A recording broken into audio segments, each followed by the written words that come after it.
Всем привет! Сегодня у меня на столе аккумуляторный винтоверт Ruiba 2108L. Китайский профессиональный инструмент. Посмотрим на него, разберемся в режимах работы и сделаем выводы. Комплектация. Часто у китайских производителей даже в нулевой комплектации инструмент идет только в дурацком чемодане, который ни с чем не стыкуется и нафиг он не нужен. То есть платишь за чемодан, который потом не знаешь, куда деть. Здесь же нормальная картонная коробка. Сам патос, стальная скоба для подвеса напоя, саморез по пластику для нее и инструкция с иероглифами. Ничего лишнего. Собран он добротно, нигде ничего не болтается, не люфтит. Единственное, что первое время аккумулятор заходит с большим усилием. Но это проходит. Вес. Весит он 1 килограмм. С АКБ двушкой кило 400. С двухрядным уже кило 600. Длина корпуса 110 миллиметров. Высота 195. Эргономика. Много я про него слышал, что он очень удобный. Что могу сказать? Действительно удобный. Но иногда, когда им очень долго работаешь, вот эта вот фигня начинает тут натирать косточку. Может, его как-то по-особенному надо держать, или в перчатках работать, хрен его знает. А то у меня еще рука небольшая. Если у вас здоровая клешня, вообще не представляю, как будете им пользоваться. Ну, вещь под азиатский рынок. Патрон. Бита здесь вставляется без оттягивания кожуха. Удобно. Что касается доставания, оттягивается кожух очень туго, и бита достается очень неохотно. Думал, со временем разработается и будет легче ходить, но оно как было деревянное, так и осталось. Я его даже разобрал и почистил, потому что из коробки он был вымазан в каком-то говне, напоминающем солидол, и вообще с трудом двигал. Особо не помогло.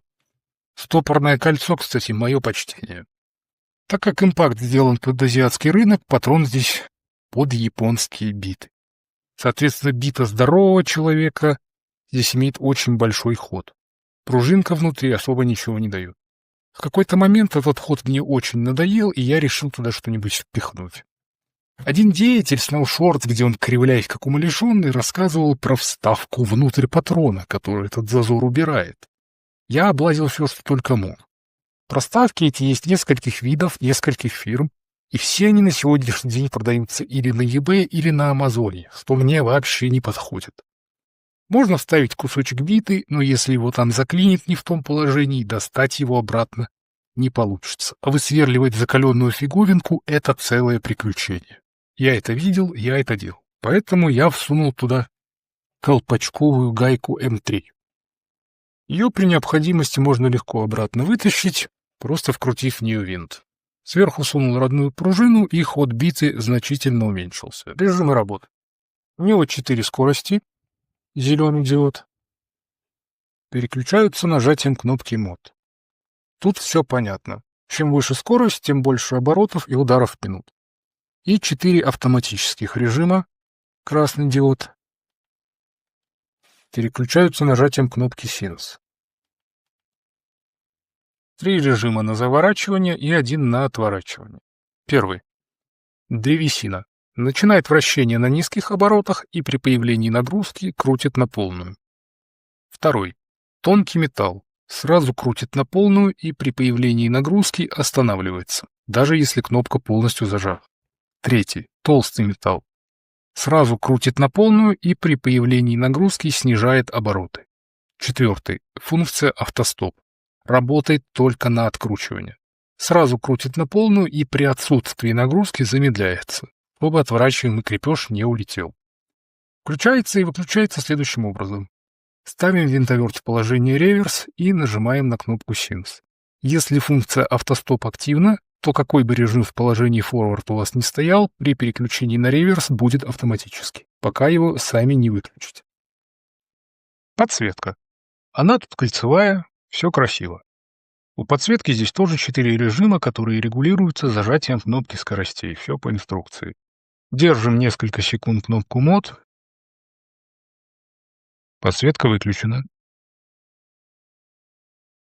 Подсветка включена. И подсветка немного ярче. и зажатием кнопки SYNC включается режим фонарика. Подсветка будет гореть 20 минут вместо 10 секунд. Можно дальше переключать режимы, работать спокойно. Оно будет светить. Выключить можно, повторно зажав кнопку SYNC, либо просто вытащив и вставив аккумулятор.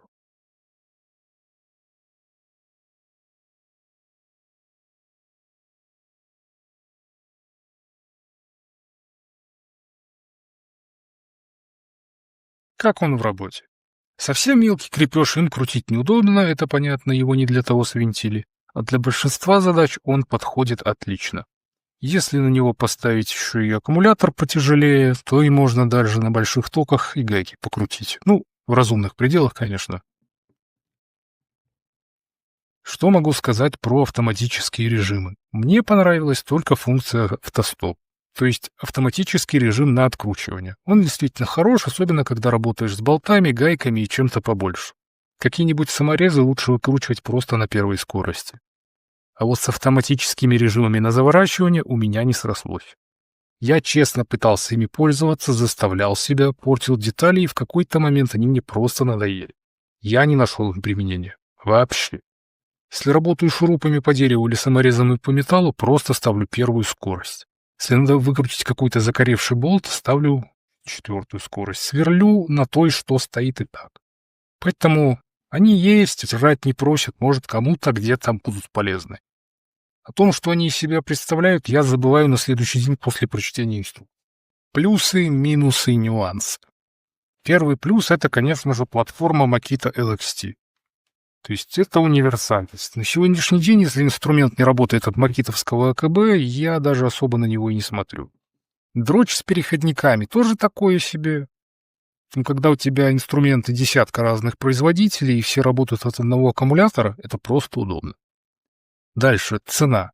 За $50 вряд ли существует что-то лучше. Подсветка. Она тут шикарная, плюс его можно отдельно использовать как фонарик. Габариты и эргономика. Ну, что сказать. Он маленький, легкий, для меня удобный. Им удобно пользоваться что с маленьким, что с большим аккумулятором. Баланс отличный. Даже цвет вот этот зеленый какой-то приятный. Минусы. Патрон деревянный, оснастка достается очень тяжко. Иногда проще взять пассатижами биту выдернуть. Ну, еще минус — электроника. Где она есть, есть и глюки. Иногда происходит такое. На панели стоит один режим, а по оборотам прям видно, что другой. Ну, редко, но бывает. К нюансам я бы отнес патрон под азиатские биты. На самом деле мелочь, просто сразу после покупки достаем пружину, вставляем туда что-нибудь, пружину на место и забыли. И нюансик для любителей накручивать всякие битодержатели, магниты для шурупов, крюки для подвеса и так далее. Сейчас что только на 3D не печатают. Здесь нет металлической резьбы. Вот. Просто пластмасса. И в комплекте идет саморез по пластику. Если вы что-то накрутили и хотите заменить на другое, то очень важно, вкручивая саморез, сначала делать полоборота назад, чтобы саморез попал по нарезанной резьбе в пластике. Иначе он провернется и ничего уже держать не будет. Мелочь, но лучше знать. Что могу сказать в итоге? Офигенный аппарат. За свои деньги просто топ. Сколько он проживет, конечно, покажет только время, но пока по работе впечатление только положительное. Да, есть какие-то мелкие огрехи, но за такую цену к ним придираться несерьезно. Короче, классная штука. На этом и заканчиваю. Пишите, на какой инструмент вы хотели бы увидеть обзор, подписывайтесь. Все. Всем удачи.